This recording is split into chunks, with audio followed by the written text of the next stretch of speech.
कुकृति कि अब बंगाल में चुनावी शक्ति के लिए भक्ति करनी पड़ेगी। इसी पर आज की महाभारत कर रही हूं, क्योंकि आपको याद होगा कि बंगाल में प्रधानमंत्री नरेंद्र मोदी मंच पर थे और जय श्री राम के नारे से ममता दीदी कितना नाराज हो गई थी। लेकिन वही ममता अब शिव भक्ति भी कर रही है, दुर्गा पूजा भी कर रही है और मंदिर भी जा रही है। लेकिन सबसे बड़ी बात, इन बंगाल के चुनावों में शिव हुए ममता दीदी के, राम बीजेपी के, लेकिन किसका चुनावी गणित बैठेगा?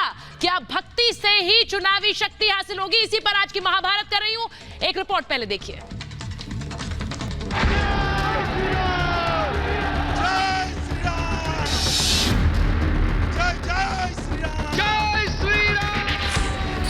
बंगाल की लड़ाई हिंदू वोटों तक आई। আমি সকালবেলায় চণ্ডীপাঠ করে তবে কিন্তু বাড়ির থেকে বেরোই, এটা মনে রাখবেন। बंगाल का हिंदू संग्राम वाया नंदीग्राम। ओम जयंती मंगलकाली भद्रकाली कपालिनी दुर्गा शिवा क्षमा धात्री सदा नमस्तुते। चुनावी शक्ति, नेताओं को याद आई भक्ति। हिंदू मुस्लिम सिख ईसाई सबको लेकर हमारे साथ एक मोहब्बत प्यार तो है। पूरा 10 साल तुष्टीकरण का राजनीति करा, हजारों करोड़ पर जनता है, ये सब नाटक की बाजी एक्सेप्ट नहीं करेगी। जाएंगे मंदिर और मजार, बनाएंगे सरकार।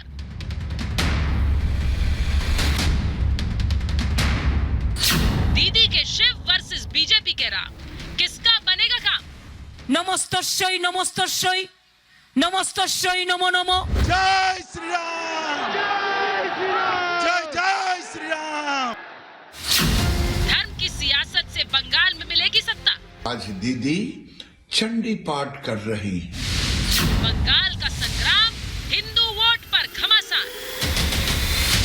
बंगाल में सियासत की लड़ाई अब हिंदुत्व के कार्ड पर आ गई है। एक तरफ बीजेपी ने जय श्री राम का नारा देकर हिंदू वोट बैंक को साधने की पुरजोर कोशिश की। बीजेपी बार बार ममता बनर्जी को हिंदू विरोधी बताती रही है, दीदी पर तुष्टीकरण का आरोप लगाती रही है। तो नंदीग्राम में नामांकन से पहले दीदी ने बीजेपी को जवाब देकर हिंदू कार्ड खेल कर नया दांव खेला है। 9 मार्च मंगलवार को दीदी ने शिव पूजा की, चंडी पाठ किया। दीदी ने साफ साफ संदेश देने की कोशिश की कि वो हिंदू विरोधी नहीं है। दीदी ने चंडी पाठ पढ़ा और बीजेपी को संदेश दिया कि उस पर हिंदू कार्ड न खेला जाए। दुर्गा शिवा क्षमा धात्री। ममता के मंदिर मंदिर जाने पर नंदीग्राम से बीजेपी उम्मीदवार शुभेंदु अधिकारी ने दीदी पर पलटवार कर दिया। दीदी पर गलत चंडी पाठ पढ़ने का आरोप लगा दिया। আমি সকালবেলায় চণ্ডীপাঠ করে তবে কিন্তু বাড়ির থেকে বেরোই, এটা মনে রাখবেন। ओम जयंती मंगलकाली भद्रकाली कपालिनी दुर्गा शिवा क्षमा धात्री सदा नमस्तुते। जिन्होंने गलत सरस्वती मंत्र बोला, ममता बनर्जी ने गलत चंडी पाठ किया। ममता बनर्जी राम शब्द सुनकर गुस्सा आता है। बंगाल के संग्राम में नंदीग्राम का रण अहम है। यहाँ पर ममता बनर्जी ने अपनी पारंपरिक सीट छोड़कर बीजेपी को चुनौती दी है। दीदी बार बार बंगाल की बेटी की बात कह रही हैं, तो बीजेपी ने नंदीग्राम से भूमिपुत्र उतारा है। दीदी ने आज पदयात्रा कर शक्ति प्रदर्शन किया, फिर नामांकन किया। शुभेंदु ने रोड शो कर दीदी को संदेश दिया कि नंदीग्राम से भूमिपुत्र की जीत होगी। दीदी ने अपने घोषणा पत्र जारी करने के लिए महाशिवरात्रि का दिन चुना है। कल शिवरात्रि के दिन दीदी अपना चुनावी पिटारा खोलेंगी। हिंदू मुस्लिम सिख ईसाई सबको लेकर हमारे साथ एक मोहब्बत प्यार तो है, अभी भी रहेगा। जब लास्ट टाइम हम मीटिंग में आया तो मैंने पूछा क्या तब तक उधर में एमएलए नहीं था, सो आई आस्क्ड देम अगर हम कंटेस्ट करें तो ठीक है, तो then they shouted like anything and they gave me full support. पूरा 10 साल तुष्टीकरण का राजनीति करा, वोट बैंक का राजनीति करा। उसका बाद जब देखा है तुष्टीकरण का राजनीति पश्चिम बंगाल में विफल होना शुरू हो गया, तुष्टीकरण के खिलाफ बंगाल की जो हजारों करोड़ पर जनता है, ये सब नाटक की बाजी एक्सेप्ट नहीं करी। नंदीग्राम में हिंदू वोट समीकरण बना और बिगाड़ सकते हैं। ऐसे में अब लड़ाई हिंदुत्व पर आ चुकी है। दीदी के मंदिर दर्शन पर केंद्रीय मंत्री गिरिराज सिंह ने भी हमला बोला है। जो लोग कल तक मस्जिदों में टोपी लगा करके सर झुकाते थे, उन्हें मैंने देखा गुजरात के चुनाव में मंदिर मंदिर जाते, कोट पे जनेऊ पहने हुए। आज दीदी चंडी पाठ कर रही हैं। वाह रे मोदी, दीदी चुनाव जो न कराए आपको। ये कोई पहला मौका नहीं जब चुनाव के वक्त हिंदू कार्ड खेला जा रहा है। गुजरात चुनाव के दौरान राहुल जनेऊधारी ब्राह्मण बने, तो आजकल असम चुनाव प्रचार में प्रियंका मंदिर मंदिर दर्शन कर रही हैं। लेकिन सियासत देखिए, खुद को सेक्युलर कहने वाली कांग्रेस ममता दीदी के मंदिर दर्शन पर सवाल उठा रही है। बंगाल में बीजेपी पार्टी आने के बाद ममता बनर्जी ये साबित करने की कोशिश कर रहे हैं कि मैं भी बीजेपी से कम हिंदुत्ववादी नहीं हूं। इसलिए जिंदगी में कभी हमें ये देखने को नहीं मिला कि हमारे मुख्यमंत्री चंडी पाठ कर रहे हैं। ये अचानक क्या हो गए? सवाल ये कि क्या चुनाव आते ही नेताओं को मंदिर याद आते हैं? क्या हिंदुत्व का कार्ड खेलकर बंगाल में इस बार सत्ता हासिल होगी? Bureau report, Republic Bharat.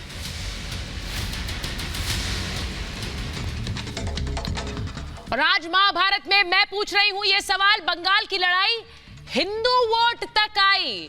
सवाल आज ये कि बंगाल का हिंदू संग्राम वाया नंदीग्राम है क्या? सवाल आज महाभारत में ये कि चुनावी शक्ति, नेताओं को अब याद आई भक्ति। सवाल महाभारत में पूछ रही हूं कि दीदी के शिव, बीजेपी के राम, किसके बनेंगे काम? और सवाल महाभारत में ये कि दीदी के चंडी पाठ से कांग्रेस क्यों परेशान है? मेरे साथ जो मेहमान है उनका परिचय आपसे कराऊं, उससे पहले बता दूं कि रिपब्लिक भारत के इस कार्यक्रम पे वीडियो बनाकर अब आप अपनी राय दें और फॉलो करें रिपब्लिक भारत को मित्रों ऐप पर। मित्रों ऐप पर रिपब्लिक भारत के फॉलोअर्स के लिए हम रोज लेकर आ रहे हैं एक सवाल। हमारा आज का सवाल है, क्या बंगाल में सत्ता हासिल करने के लिए धर्म की सियासत हो रही है? अपनी राय वीडियो बनाकर हमें मित्रों ऐप पर शेयर करें। कुछ चुनिंदा वीडियोस को हम रात 9 बजे के कार्यक्रम में दिखाएंगे। और मेरे साथ महाभारत में जुड़ रहे हैं बीजेपी के राष्ट्रीय प्रवक्ता गुरु प्रकाश जी, मेरे साथ जुड़ रहे हैं एलजेपी के वरिष्ठ नेता AK वाजपेयी जी, राजनीतिक विश्लेषक प्रोफेसर संगीत रागी मेरे साथ महाभारत में आज जुड़ रहे हैं। मेरे साथ जुड़ रहे हैं टीएमसी के प्रवक्ता नेता रिजू दत्ता जी, मेरे साथ जुड़ रहे हैं राजनीतिक विश्लेषक संजय सरकार और साथ ही राजनीतिक विश्लेषक कांग्रेस का पक्ष रखते हैं सुरेंद्र चौहान जी। बहुत बहुत स्वागत है आप सभी का। और मैं शुरुआत रिजू जी आपके साथ कर रही हूं, क्योंकि गृह मंत्री अमित शाह ने अपनी रैली में कहा था कि चुनाव आते आते कहीं ममता दीदी जय श्री राम भी ना बोलने लग जाएं। क्या गृह मंत्री के उस चक्रव्यूह में फंस गई हैं क्या दीदी? देखिए, पहले तो मैं ये कहना चाहता हूँ कि क्या हमारा देश इतना कट्टरवादी हो गया कि किसी को मंदिर या मस्जिद जाने के लिए आरएसएस या बीजेपी से सर्टिफिकेट चाहिए होगा? ऐसा तो नहीं है इस देश में। और मैं सबको ये बता देना चाहता हूँ कि अगर आप सबके पास स्मार्टफोन है, अगर आप पहले का भी देख ले, ममता बनर्जी हर साल जो दुर्गा पूजा इनॉग्रेट करती है या उनके उससे पहले जब वो स्टूडेंट लीडर है उनके घर में काली पूजा हो रहा है। आज ममता बनर्जी ने बहुत साल पहले दक्षिणेश्वर साई वॉक बनाया, कालीघाट साई वॉक बनाया, इस्कॉन मंदिर के लिए जमीन दिया, दक्षिणेश्वर मंदिर के सुंदरायण के लिए 350 करोड़ दिया। तब तो किसी ने सवाल नहीं उठाया कि वो हिंदू है कि नहीं, क्योंकि उस टाइम पॉलिटिकल सीजन नहीं था। इसलिए देखिए, मुद्दा ये है मैडम कि हमने काम किया है लोगों के लिए। और बीजेपी जो आज इतनी बड़ी बड़ी बातें कर रहे हैं, उन्होंने तो प्रभु राम के भारत में पेट्रोल 100 रुपए, गैस 900 रुपए और बेरोजगारी सबसे ऊपर है। तो हमारा मुद्दा है कि हमने लोगों के लिए काम किया। हमारे पास प्रिंटेड रिपोर्ट कार्ड है, उनके पास एक ही मुद्दा था, धर्म के नाम पे भाई भाई को अलग करो। अब ममता बनर्जी पहले 18 जनवरी को नंदीग्राम से अपना टिकट का घोषणा कर दी। अब उन्होंने उनकी गेम में उनको छक्के पे छक्के मार रही है, तो इनके इसलिए लोग बौखला गए हैं कि अब करे तो करे क्या? रिजू जी, हिंदू औरत अगर मुझे भी मंदिर जाना है, मुझे क्या, अगर मैं आज तृणमूल का प्रवक्ता होकर मंदिर जाता हूँ तो ये क्या पॉलिटिकल हो जाएगा? ये सवाल है मेरा। नहीं सर, बिल्कुल पॉलिटिकल नहीं है, बिल्कुल पॉलिटिकल नहीं है। लेकिन अगर ममता दीदी को अपनी चुनावी रैली में बताना पड़ रहा है कि मुझे हिंदू पाठ मत पढ़ाओ, मैं ब्राह्मण हूं, ये उन्होंने पिछली बार कब कहा था किसी रैली में? कब बताया था? इस बार ये धर्म कार्ड उन्होंने कब चलाया था सर? देखिए, आपको मैं याद दिला दूं मैडम, आपको पता भी है कि हमारा 2 टर्म से पूर्ण बहुमत का सरकार है, कभी भी हमने धर्म का कार्ड नहीं खेला। बट बीजेपी बंगाल पॉलिटिक्स में ज्वाइन होने के बाद धर्म के नाम पे जो विभाजन हुआ है, तो अभी लोगों के सामने बहुत बताना जरूरी है कि अगर हम लोग सेकुलरिज्म को मानते हैं, इस देश के संविधान को मानते हैं, तो हमारे सामने हिंदू मुस्लिम कार्ड मत खेला करो। नहीं, तो रिजू जी आपकी बात से मुझे ऐसा लग रहा है कि अगर बीजेपी करेगी तो आप भी उनकी पिच पर आकर ही बैटिंग करेंगे, अगर वो करेगी तो आपको भी करना ही अनिवार्य हो गया, ऐसा लग रहा है। संगीत रागी जी कुछ बोलना चाह रहे हैं? प्रोफेसर रागी, मैं आपके पास आऊं उससे पहले एक बार मैं गुरु प्रकाश जी से ये जरूर पूछ लेती हूँ। गुरु प्रकाश जी, वो कह रहे हैं सियासी पिच आपने सेट की है, ये हिंदुत्व की सियासी पिच आपने सेट की है, तो अगर दीदी शिव मंदिर जाए तो समस्या है, शुभेंदु अधिकारी अगर वो मंदिर जाए, हनुमान मंदिर आशीर्वाद लेने, तो वो सही है। सुचारिता जी, ऐसा पहली बार नहीं हो रहा है। 2019 के लोकसभा चुनाव के पहले हम लोगों ने देखा था, राहुल गांधी जी मंदिरों का दौरा कर रहे थे, जनेऊ पहन लेते हैं, गोत्र बताने लगते हैं। तो अगर ममता दीदी अब ये उनको बोलना पड़ रहा है कि मैं ब्राह्मण हूं, मैं हिंदू हूं, ये सिटिंग चीफ मिनिस्टर यदि ऐसे बातें बोल रहा है तो समझ जाइए वो लोग एक धर्म संकट से गुजर रहे हैं। रिजू भाई बात करते हैं, काम किया आप लोगों ने, क्या काम किया है रिजू भाई? हम लोग लगभग रोज डिबेट करते हैं, रोज मैं आपसे सेम सवाल पूछता हूं और आप जवाब नहीं दे पाते हैं। आपने कोई सोशो इकोनॉमिक डेटा शेयर नहीं किया नीति आयोग के साथ। पूरे पिछले 10 साल में अपराध की राजनीति, भ्रष्टाचार की राजनीति, हिंसा की राजनीति, तुष्टीकरण की राजनीति, जानबूझ करके रिजू भाई आप भी जानते हैं कि स्टेट पॉलिसी बना दिया था आपने इसको, मदरसाओं को, इमाम बोर्ड को। हम नहीं जानते मालदा में क्या हो रहा है, हम नहीं जानते हैं कि मानव तस्करी में पश्चिम बंगाल नंबर 1 पे है। जानबूझ करके ह्यूमन ट्रैफिकिंग करके डेमोग्राफिक इंबैलेंस क्रिएट किया जा रहा है, असंतुलन क्रिएट किया जा रहा है ताकि आपका वोट बैंक सुरक्षित रहे।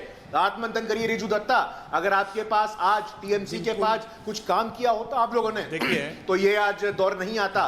थोड़ा आत्ममंथन करने की आवश्यकता है। स्कूल हो, एजुकेशन हो, हॉस्पिटल हो, लॉ एंड ऑर्डर हो, आप लोगों ने कुछ काम नहीं किया है। पश्चिम बंगाल की जनता पुनर्विचार नहीं करने वाली है। पश्चिम बंगाल की जनता ने ठाना है ममता दीदी को विपक्ष में बैठाना है। मैं ये रिजू जी मैं आपके पास आऊंगी, उससे पहले प्रोफेसर रागी, हम तो बंगाल चुनाव में कह रहे हैं विकास की बात हो रही है, काम जो हुआ है उस पर बात हो रही है, लेकिन यहाँ तो पिच ही दूसरी है। यहाँ तो मंदिर कौन जा रहा है, हिंदू कौन है, ब्राह्मण कौन है, उस पर तय होंगे अब वोट।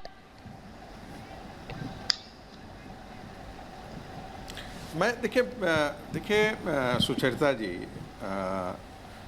मैं ये बहुत दिनों से बात कर रहा हूँ कि बंगाल के लिए जो चुनावी मुद्दे हैं, जो चुनावी विमर्श हैं, वो भारतीय जनता पार्टी ने सेट कर दिया है। ममता बनर्जी सिर्फ उन पर प्रतिक्रिया करेंगे और यही उनके सबसे बड़े हार का कारण बनेगा। इसका मतलब दूसरा एक और है कि 30% मुसलमानों के लिए ममता बनर्जी जी ने खुलकर के उनके लिए काम। अच्छा, बंगाल का परंपरा संस्कार के बारे में संजय जी रुकिए, आपके पास आऊंगी सर। प्रोफेसर आगी को बोलने दीजिए, वो जो कहेंगे उसमें से सवाल अपने आप उठेगा, जवाब दीजिएगा सर। 1 मिनट, प्रोफेसर आगी बात करें। देखिए 2019 के चुनाव में ममता बनर्जी को मुसलमानों का 70% वोट मिला और हिंदुओं का वोट 21% से सर्ज करके 57% पर आया।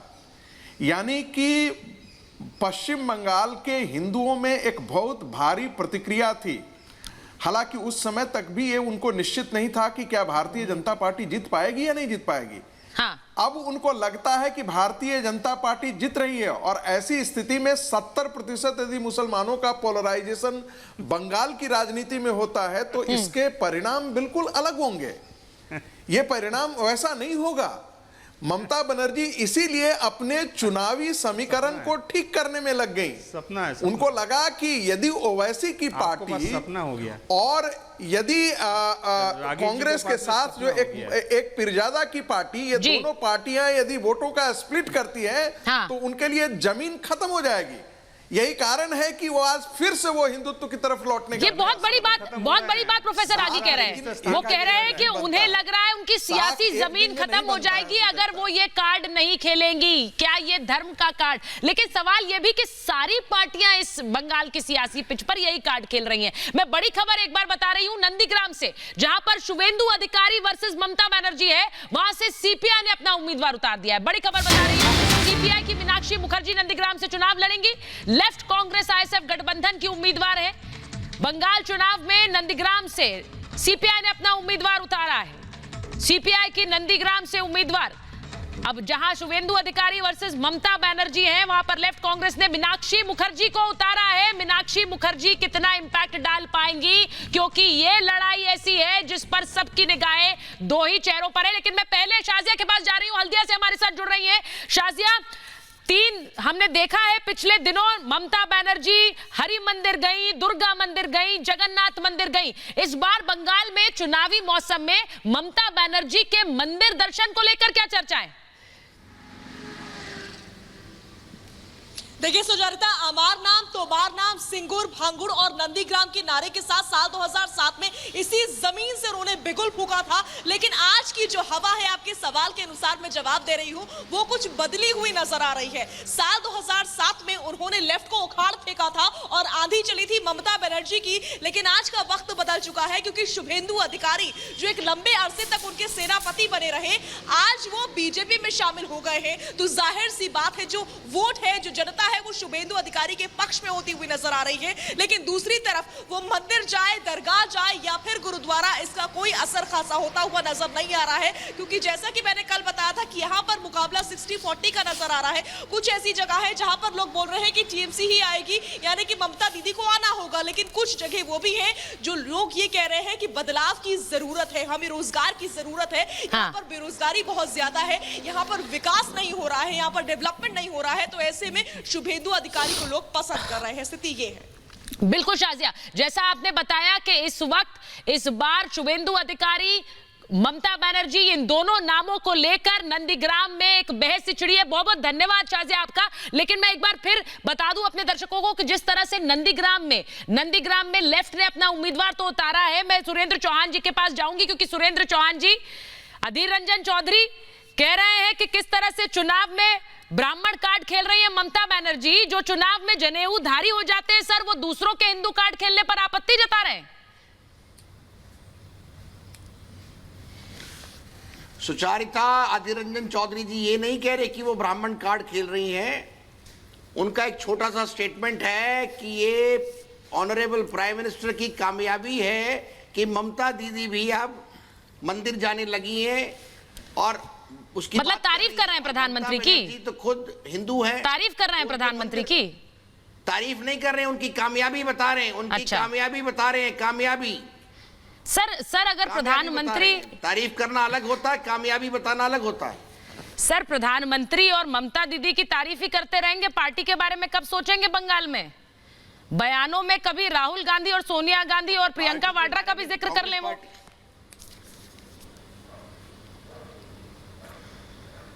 वेस्ट बंगाल में कांग्रेस पार्टी सक्षम है, अपने आप जो उन्होंने नीति बनाई है उस नीति के तहत चलेंगे वो। नहीं सर, मैं क्या टिप्पणी कर सकता हूं? नहीं, मैं आपसे सिर्फ ये पूछ रही हूं सुरेंद्र चौहान जी, मंदिर जाएंगी या मस्जिद जाएंगी, अब वो तय करें। अधीर रंजन चौधरी कह रहे हैं गुजरात चुनावों में जनेऊधारी कौन बने थे सर, और किसने कहा था मैं शिव भक्त हूं? जो लोग चुनाव के समय जनेऊ दिखाने पर उतर आए, वो दूसरे के हिंदू कार्ड पर आपत्ति कैसे दर्ज कर सकते हैं? मेरा सवाल ये है आपसे। उन्होंने कोई आपत्ति दर्ज नहीं करी है। अधीर रंजन चौधरी जी की स्टेटमेंट दोबारा पढ़ें, किसी तरह की आपत्ति दर्ज नहीं करी है उन्होंने एक कटाक्ष किया है कि प्रधानमंत्री सर, तो कटाक्ष भी कैसे किया है? करने की स्थिति में है वो, कटाक्ष करने की स्थिति में है के वाजपेयी जी। भाई वो शीशे के घर में रहने वाले कैसे कांग्रेस दूसरों के घरों पर पत्थर कैसे फेंक सकते हैं? भाई बताइए जरा एके वाजपेयी जी। सुचेता जी, ऐसा है, हम वही कह रहे हैं कि कांग्रेस और ममता तो दोनों एक ही। ममता कहां से निकल के आई हैं? कांग्रेस से ही निकल के आई थी वो तो। और उसमें सुनिए, दोनों का जो फाउंडेशन है वो अपीजमेंट है, अपीजमेंट ही है ना, तुष्टीकरण। अच्छा, अब इनको फंस गए चक्कर में कि भाई खाली तुष्टीकरण से काम नहीं चलेगा, हिंदू की तरफ अगर नहीं लौटेंगे तो ये मामला गड़बड़ा जाएगा। यही तो समस्या आ रही है। इसीलिए शिव मंदिर भी जा रही हैं, चंडी पाठ भी कर रही हैं। ये सब राहुल किया करते थे, और उसका रिजल्ट क्या निकला? रिजल्ट तो आया नहीं उनके राहुल गांधी के फेवर में या प्रियंका गांधी के फेवर में। देखिए, एक बात मैं और बताता हूं। देखिए, ममता जी ने इस बार बजट में क्या किया है, 4016 करोड़ रुपए मुस्लिम मदरसों को दिया है, और पूरे बंगाल की एजुकेशन के लिए उन्होंने दिया है 3964 करोड़ रुपए। तो ये क्या दर्शाता है? मतलब मुस्लिम अपीजमेंट के लिए आप किसी हद तक जाएंगी, लेकिन अब वो जमाना चला गया है। देखिए, अब जमाना है सबका साथ सबका विकास, चाहे वो हिंदू है, चाहे मुस्लिम है, चाहे क्रिश्चियन है। लेकिन अगर आप एक ही तबके के पीछे रहोगे और कहोगे कि इनके कितने मुसलमान कैंडिडेट आप उतार रहे हो, और इसीलिए अरे वाजपेयी जी कितने मुस्लिम कैंडिडेट भाजपा उतार रही है मैदान में? आप कितने मुस्लिम कैंडिडेट उतार रही है? सुनिए ना, इसीलिए वाजपेयी जी, इसीलिए भारतीय जनता पार्टी कितने मुस्लिम कैंडिडेट उतार रही है? ये वाजपेयी जी अपने कैंडिडेट देखोगे या दूसरों को? अरे वाजपेयी जी, काम की बात बताओ। क्या राजनीति कर रहे हो आप? नहीं, काम की बात बताओ ना आप। चुनाव किस लिए लड़ रहे हैं? काम की बात बताइए। जीतने के लिए लड़ रहे हैं या केरल? नहीं, वाजपेयी जी देखिए, सवाल एक बुनियादी सवाल ये है कि क्या ये कार्ड खेलने की इजाजत सिर्फ बीजेपी को है? मैं इसीलिए पूछ रही हूं क्योंकि जब बीजेपी जाती है मंदिर, शुभेंदु अधिकारी जाते हैं, अगर शुभेंदु का अधिकारी अभी टीएमसी में होते और वो मंदिर जा रहे होते तो आप सवाल उठा लेते। अभी वो बीजेपी में है, वो मंदिर जा रहे हैं तो ठीक है। अरे सुचारता जी, हाँ, अरे नहीं सुचारता जी, याद करिए राम मंदिर का आंदोलन कब से चलाया बीजेपी वालों ने? हाँ, कोई राम हाथ थोड़ी पकड़ा है उन्होंने। वो तो आडवाणी जी ने कब यात्रा निकाली थी? 90s की बात है ये, तब से लगातार लगे हुए हैं। ये पार्टी जो है ये कोई चुनाव के लिए नहीं। तो आपका कहने का मतलब है राम केवल श्री राम केवल भारतीय जनता पार्टी के हैं? अरे श्री राम केवल भारतीय जनता पार्टी तक सीमित है, आपका कहने का मतलब ये है? क्यों चढ़ोगे ममता जी? आपका मतलब क्या ये है क्या? क्यों चढ़ेगी इसका जवाब? कहने का मतलब ये है क्या? अब मैं एक बार संजय सरकार जी के पास चली जाती हूं। नहीं सर, राम सबके हैं, लेकिन वो राम चुनाव के समय में याद नहीं आने चाहिए। सिर्फ छोटी सी दिक्कत ये है बस संजय सरकार जी। अब दुर्गा पूजा तो ममता बनर्जी बहुत दिन से करती आई हैं। अब वो शिव भक्ति भी करने लगी हैं, चंडी पाठ भी करने लगी हैं, ब्राह्मण होने की बात भी करने लगी हैं, तो अब जय श्री राम भी बोल देंगी। सुनिए, अगर मेरे को व्याख्या करने का समय दीजिएगा तो एक्सप्लेन करने का हम जरूर बताएंगे। सर बोलिए। आप बीच में अगर काटेंगे, बीच में अगर घुमा देंगे बात तो सर आप अभी सुन रहे हैं तब से, किसको काटा मैंने? परंपरा के बारे में जानकारी होना बहुत जरूरी है। नहीं, मैंने बोल रहा है बंगाल का परंपरा के बारे में, संस्कार के बारे में जानना बहुत जरूरी है। सर जल्दी से बात रखिए, इतना समय नहीं है। छोटे थे, जब हम एग्जाम देने के लिए जाते थे, नहीं, मैं भारतीय जनता पार्टी के लिए 10 मिनट समय होता है, हम लोग के लिए 2 मिनट 5 मिनट नहीं है। सर अब अगर ये आरोप आपको लगाने हैं, इस तरह की बात करनी है, आप सुन रहे हैं, रिजू दत्ता जी भी अपनी पूरी बात रख रहे हैं। सर मेरे पास इन चीजों के लिए समय नहीं है, अपनी बात रखनी है तो बात रखिए। मैं एक चीज बता रहा है, हम लोग बचपन में जब एग्जाम देने के लिए जाते थे, मैं मंदिर में पूजा देके जाते थे। हाँ। मेरे मम्मी आपको चंदन का टीका, दही का टीका लगा के देते थे। ठीक है। जिस बंगाली घर होता है, उस बंगाली घर में अगर दुर्गा पूजा होता है तो उस घर में चंडी पाठ भी होता है। ये संस्कार के बात है, तो है वो संस्कार में आप राजनीतिक मत देखिए। हर बंगाली को घर में काली माता को घर में दुर्गा पूजा और काली माता इसको चंडी पाठ होता है, ये दो अलग बात नहीं है। इसके लेके क्यों आपने बात उतारा है? हम राम, मेरे पास 3 राम है। सर आपने बिल्कुल सही कहा, ये बंगाल की संस्कृति है। राम मोहन राय 3 आपने बिल्कुल सही कहा, मैं इसीलिए पूछ रही हूँ, बंगाल की संस्कृति है, बहुत अच्छी बात है। लेकिन मैं सिर्फ ये कहती हूँ कि सर इससे पहले कब बताया? इससे पहले आपके नेता कब आकर ये कहते थे कि चंडी पाठ करते हैं या फिर शिव भक्ति करते हैं? मुझे एक उदाहरण दे दीजिए ना पिछले चुनाव का ही। मैं दूर नहीं जाती, मैं दूर नहीं जा रही, मैं पिछले चुनाव की बात कर लेती हूँ। भगवान राम को प्रणाम करते हैं, लेकिन नहीं, मेरे बात सुनिए एक मिनट सुचेता जी। मैं हाँ। भगवान राम को प्रणाम करते हैं, लेकिन भगवान राम को सामने सीता माई को अग्नि का परीक्षा देना पड़ा था।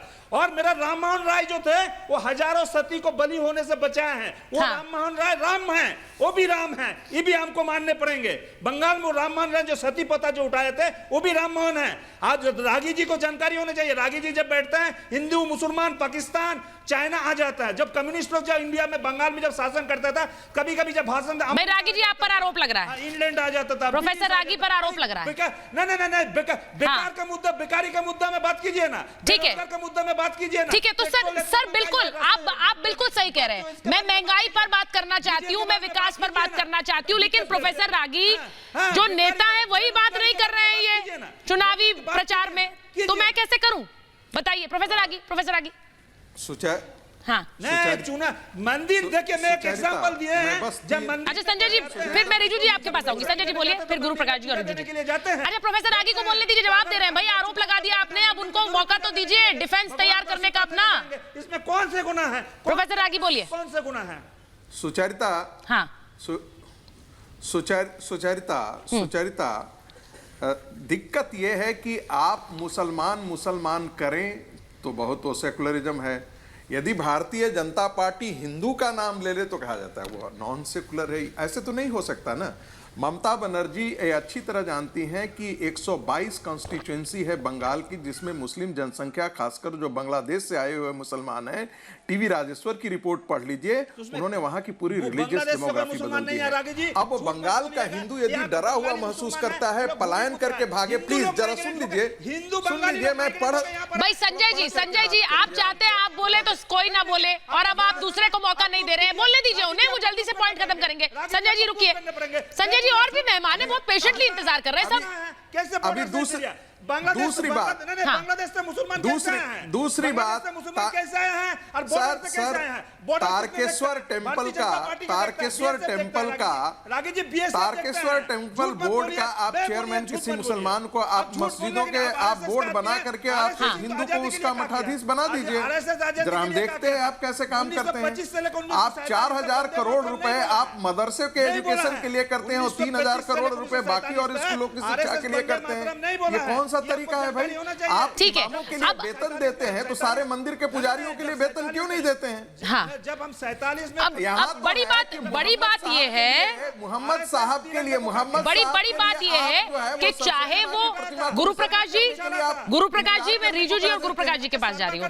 एक सेकंड गुरु प्रकाश जी, अब बड़ी बात ये है कि अधीर रंजन चौधरी कह रहे हैं कि भाई देखिए आप तो कभी वो पहले हिजाब पहनकर दुआ मांगती थी, अब मंदिर जाने लगी, लेकिन वो खुद क्या कर रहे हैं उनके नेता। और दूसरी बात यह है कि आपके नेता भी तो वही राह चलते हैं। अब राम मंदिर का आप लोगों ने शुरू से उसकी बात कही, इसका मतलब ये तो नहीं है कि चुनाव के समय मंदिर जाने वाली सियासत से हम आपको उसकी मोहर आप पर ना लगाए। सुचारिता जी, हम तो सीना ठोक के बोलते हैं और 5 साल जाते हैं, ऐसा नहीं कि चुनाव के समय जाते हैं। आज से नहीं बोल रहे हैं, कई वर्षों से बोल रहे हैं। जब से हमारी पार्टी की स्थापना हुई 1980 में, तब से हम बात कर रहे हैं। ये कोई चुनाव के वक्त तो होता नहीं है, थोड़ा इतिहास का बोध होना चाहिए रिजू भाई को। ममता दीदी की सरकार आई थी 2011 में, 2012 में पता है क्या किया था आप लोगों ने?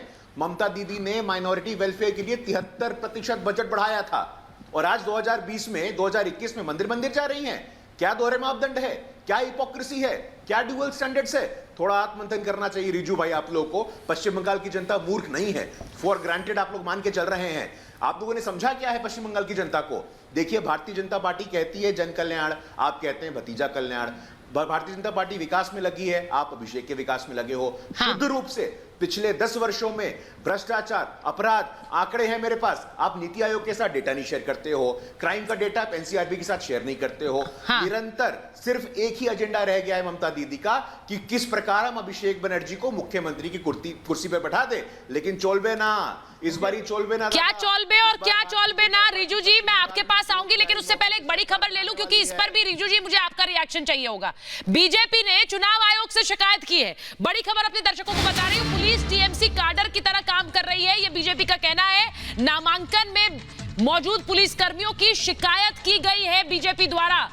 नामांकन में मौजूद पुलिसकर्मियों को सस्पेंड करने की मांग की गई है। पुलिस टीएमसी काडर की तरह काम कर रही है, यह बड़ी खबर इस वक्त हमारे पास आ रही है। यह शिकायत की गई है बीजेपी द्वारा, क्योंकि आज नामांकन किया गया और देखिए उसके बाद किस तरह से टीएमसी काडर की तरह काम करने का आरोप पुलिस कर्मियों पर। शाजिया हमारे साथ जुड़ रही है सीधे। शाजिया, ये शिकायत की गई है, पुलिस कर्मियों की शिकायत की गई है, और नंदीग्राम का ये जो चुनाव है इस बार ये कितना हाई प्रोफाइल है ये हम सब जानते हैं, लेकिन किस तरह से शिकायत कर इसको एक और सियासी रंग। शाजिया, बिल्कुल ये सियासी रंग हो सकता है, लेकिन चूंकि मैं जमीर से रिपोर्ट कर रही हूं सुचरिता, मैं तो आपको हकीकत बताऊंगी कि आज कहीं ना कहीं ऐसा देखने को मिला, कुछ मीडिया कर्मियों के साथ बदसलूकी करने की कोशिश की गई थी जो टीएमसी के कार्यकर्ता मौजूद हैं। तो ऐसे में पुलिस को दखलंदाजी करनी चाहिए थी और वो दखलंदाजी उस समय हमें नजर नहीं आई थी, लिहाजा कहीं ना कहीं ये बात सही भी साबित हो जाती है। फिलहाल यहाँ की सियासत आप खुद देख रही है, एक दूसरे को नीचे दिखाने का दौर लगातार जारी है। हाई प्रोफाइल सीट है नंदीग्राम, साल 2007 में जनता ने चुना था, आज तक तक निराश नहीं किया है ममता बनर्जी को, लेकिन अब कहीं ना कहीं इनसिक्योरिटी डेवलप हो रही है ममता बनर्जी में, क्योंकि एक बाद एक जो चमकते सितारे थे ममता बनर्जी के वो टूटते जा रहे हैं, बीजेपी से जुड़ते जा रहे हैं। लिहाजा हम खुद देख रहे हैं कि बीजेपी के तो कई चेहरे नजर आ रहे हैं मार्केट में, सियासत में फिलहाल बंगाल की, लेकिन टीएमसी से सिर्फ और सिर्फ एक चेहरा है, ममता बनर्जी खुद सड़कों पर नजर आ रही है। यहां तक कि अभिषेक बनर्जी का नाम लगातार सुर्खियों में रहता है, वो हमें कहीं दूर दूर तक नजर नहीं आ रहे हैं, सिर्फ ममता बनर्जी नजर आ रही है। लिहाजा पार्टियों में टक्कर पूरी नजर आ रही है, एक दूसरे पर आरोप प्रत्यारोप लगा जा रहा है। लेकिन जैसा सवाल आपका था कि पुलिस को लेकर के शिकायत की गई है, तो आज भी पुलिस को कम शाजिया ममता बनर्जी सिर्फ एक सीट से उतर रही है, इससे बहुत से लोग ये भी कहते हैं कि उनका कॉन्फिडेंस भी झलकता है, उनका कॉन्फिडेंस भी झलकता है कि वो इस सीट से उतर आई हैं और किस तरह से उन्होंने 2 सीटों का ऐलान अभी तक नहीं किया है, ये भी बड़ी बात है। लेकिन नंदीग्राम में क्या मुकाबला त्रिशंकु होगा, क्योंकि 2 ही चेहरे हैं जिनकी चर्चा हो रही, भले ही सीपीआई अपना उम्मीदवार उतार रही। बिल्कुल त्रिशंकु हो सकता है, क्योंकि लेफ्ट का दबदबा एक लंबे समय तक रहा है, ये बात हमें स्वीकारनी होगी और समझनी होगी। फिर दौर आया ममता बनर्जी का और उसके बाद से अब बीजेपी पूरी टक्कर दे रही है। लोगों का कहना है कि यहाँ पर बीजेपी की लहर है, मोदी लहर है, क्योंकि मोदी जी भी हम लगातार देख रहे हैं कि लगातार कैंपेनिंग कर रहे हैं, लगातार लोगों से बात करने की कोशिश कर रहे हैं। तो त्रिशंकु मुकाबला जरूर रह सकता है, लेकिन ऐसा हो सकता है कि सरकार बन जाए तो कुछ भी हो सकता है यहाँ की सियासत में। फिलहाल 40-60 का मामला मुझे ग्राउंड पर सुचरिता नजर आ रहा है। बहुत बहुत धन्यवाद शाजिया आपका। मैं रिजू जी के पास जा रही हूं। रिजू जी, बहुत से आपके जो विरोधी हैं वो भी ये मानने को मजबूर हैं कि शायद ममता बनर्जी बहुत कॉन्फिडेंट है, इसीलिए वो उतर रही है वहां से। लेकिन बात उसी पर कि जो आज तक नहीं किया वो अब कर रही है। तस्वीरें मैं स्क्रीन पर दिखा रही हूं, ये तस्वीरें मैंने पिछले विधानसभा चुनाव में नहीं देखी थी सर, इस बार क्यों है?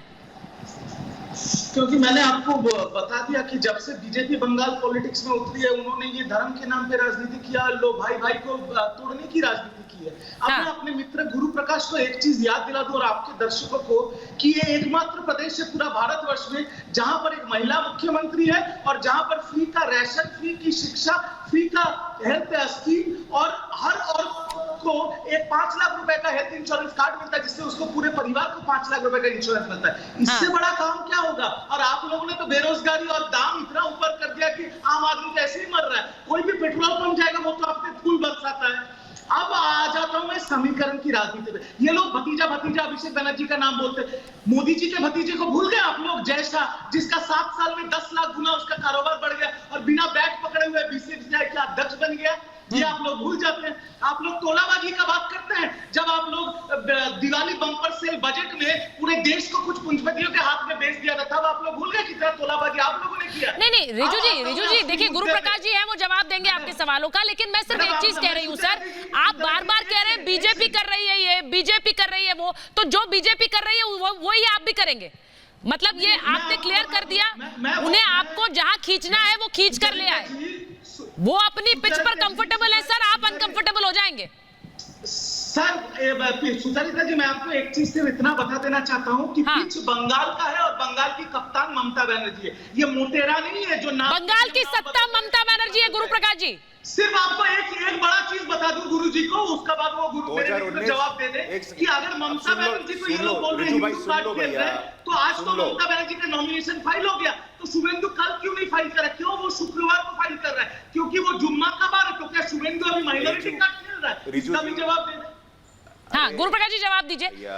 रिजू भैया, मैं आपकी बातों को बड़ा ध्यानपूर्वक सुन रहा था, मैं बड़ा सम्मान करता हूं आपका। आप जरा बीच में ना बोलेंगे आप। 2019 में पिच कौन सी थी रिजू भाई? 2019 में तो बंगाल की पिच थी। कितने सांसद आए थे हमारे? 18 सांसद आए थे। वोट प्रतिशत क्या था हमारा? 40% का। आपका वोट प्रतिशत कितना था? मात्र 4% अधिक था। तब पश्चिम बंगाल की जनता कोई और थी, आज पश्चिम बंगाल की जनता कोई और हो गई है। ऐसा नहीं है रिजू भाई, अपने कन्वीनियंस के हिसाब से, अपने सुविधा के हिसाब से आर्गुमेंट मत किया करो। अभी 2019 का चुनाव निकले बहुत समय नहीं हुआ है। 18 मेंबर ऑफ पार्लियामेंट, और आज भी आपकी पार्टी को लगातार नेता और कार्यकर्ता छोड़ के जा रहे हैं। कभी सोचा है आप लोगों ने?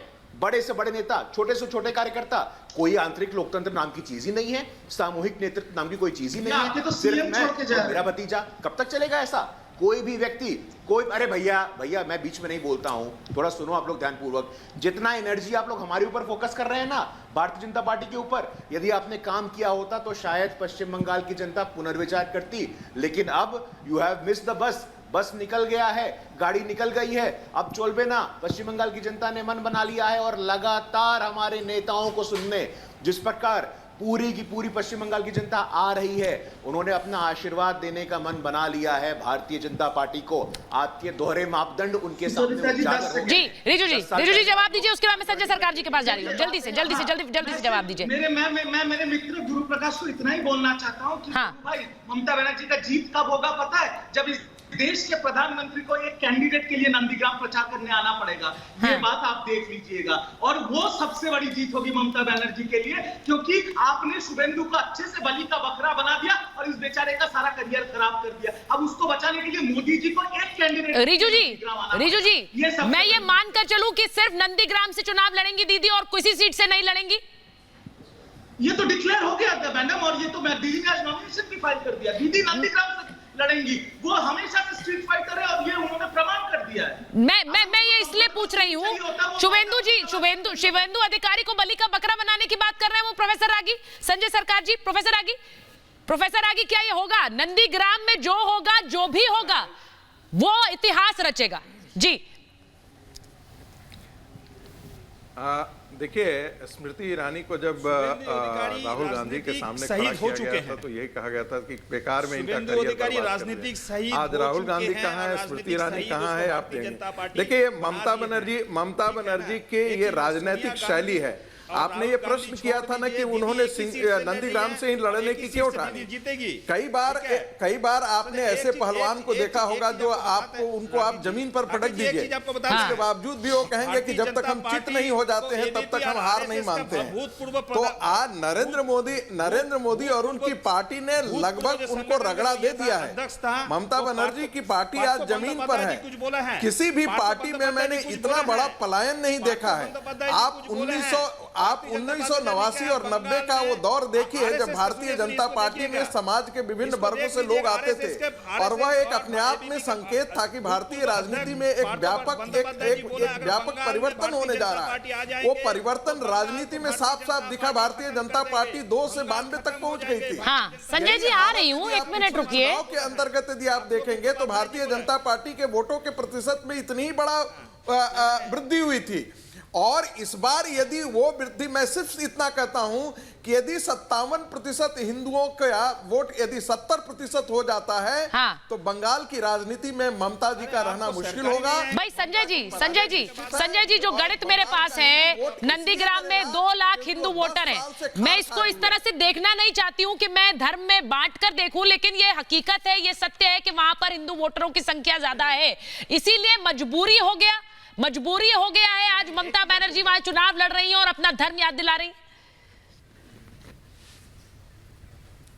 एक चीज आपको बताते हैं, कांग्रेस और कम्युनिस्ट अलायंस होने के बाद में, ठीक है, भारतीय जनता पार्टी को दिमाग खराब हो चुके हैं कि जो 40% वोट मिला था उसमें 19% को ये कम्युनिस्ट का था, 6% कांग्रेस का था, उसको मिला के उसको 40% वोट हुआ। अगर वो वोट में 2% पोलराइजेशन हो जाएंगे तो भारतीय जनता पार्टी को 38% वोट देंगे, भारतीय जनता पार्टी को 20 सीट नहीं मिलेंगे और भारतीय जनता को जो भारतीय जनता पार्टी से कभी भी दूसरे नंबर पर नहीं आ पाई है। भारतीय जनता पार्टी राजनीति का ये इतिहास है, संभव नहीं हुआ है। बंगाल में भारतीय जनता पार्टी आ जाएंगे। देखिए मैं एक चीज सुरेंद्र चौहान जी से पूछ लेती हूँ। सुरेंद्र जी मुझे ये बताइए, आपकी नेत्री जाती हैं कामाख्या में पूजा करती हैं, चुनाव है तो ठीक है। गुजरात में आपके नेता जाते हैं, वहां जनेऊ दिखाते हैं, चुनाव है तो ठीक है। लेकिन यहाँ पर ममता बनर्जी से आपको दिक्कत है, आपको बीजेपी से दिक्कत है, क्यों? ममता बनर्जी से दिक्कत की बात नहीं कही, आप अधीर रंजन चौधरी जी के बयान को तोड़ मरोड़ रहे हैं। उन्होंने एक बात कही है, कटाक्ष किया कि प्रधानमंत्री को कामयाबी मिली। सर मैं बयान बता दूं, आप बार बार ये कहे जा रहे हैं कि आपको उनका बयान को आप तोड़ मरोड़ रही हैं। उन्होंने कहा मैं हिजाब पढ़ाइए ना सबको, पहले कहती थी मैं हिजाब पहनती हूँ, दुआ मांगती हूँ, आज उनके तेवर बदल गए हैं। घर घर जाकर ब्राह्मण बताना देश को दिखा दो ना, उनकी मजबूरी हो गया है। ये क्या है? ये बार बार कहना कि आज उनके तेवर बदल गए हैं, ये क्या है? तेवर तो आपके नेताओं के भी बदले, तब आपके लिए ठीक था क्योंकि आपके लिए सियासी समर में वो करना ठीक है। भाई प्रजातंत्र में नहीं, आपकी नेत्री जा रही है कामाख्या में चुनाव के समय, वो ठीक है? मुझे ये बता दीजिए, बस मुझे ये बता दीजिए, कामाख्या मंदिर में वो कितनी बार जाती हैं? कितनी बार जाती हैं वो? बेसिकली आपको बेसिकली वो चुनाव के नहीं सर, मैंने सिर्फ ये पूछा कामाख्या मंदिर कितनी बार जाती हैं, वो ये बता दीजिए। हर साल जाती हैं, 6 महीने पे जाती हैं, आप बता दीजिए तो फिर मैं माफी मांग लूंगी सर कि मैंने गलत बात कह दी। वो कामाख्या मंदिर कब गई थी पिछली बार? आप नहीं बता पाएंगे सर, लेकिन अगर ममता बनर्जी जाएं और शुभेंदु अधिकारी हनुमान मंदिर जाएं तो उनको उससे आपको दिक्कत है सर। थोड़ा सा इनवर्ड रिफ्लेक्शन भी होता है, उस पर बात कर लेते हैं, क्योंकि यहाँ पर ये पिच सियासी पिच है, लेकिन वो पिच इस वक्त धार्मिक होती नजर आ रही है सबके लिए और बराबर से है, बराबर से। मेरे पास महाभारत में इतना ही समय था, बहुत बहुत धन्यवाद आप सभी का। रिपब्लिक भारत के इस कार्यक्रम पे वीडियो बनाकर अब आप अपनी राय दें और फॉलो करें रिपब्लिक भारत को मित्रों ऐप पर रिपब्लिक भारत के फॉलोअर्स के लिए हम रोज लेकर आ रहे हैं एक सवाल, और हमारा आज का सवाल है, क्या बंगाल में सत्ता हासिल करने के लिए धर्म की सियासत हो रही है? अपनी राय वीडियो बनाकर हमें मित्रों ऐप पर शेयर करें। कुछ चुनिंदा वीडियोस को हम रात 9 बजे के कार्यक्रम में दिखाएंगे, और अभी आपको दिखाते हैं मित्रों ऐप पर आज के सवाल पर आए बेस्ट कमेंट्स।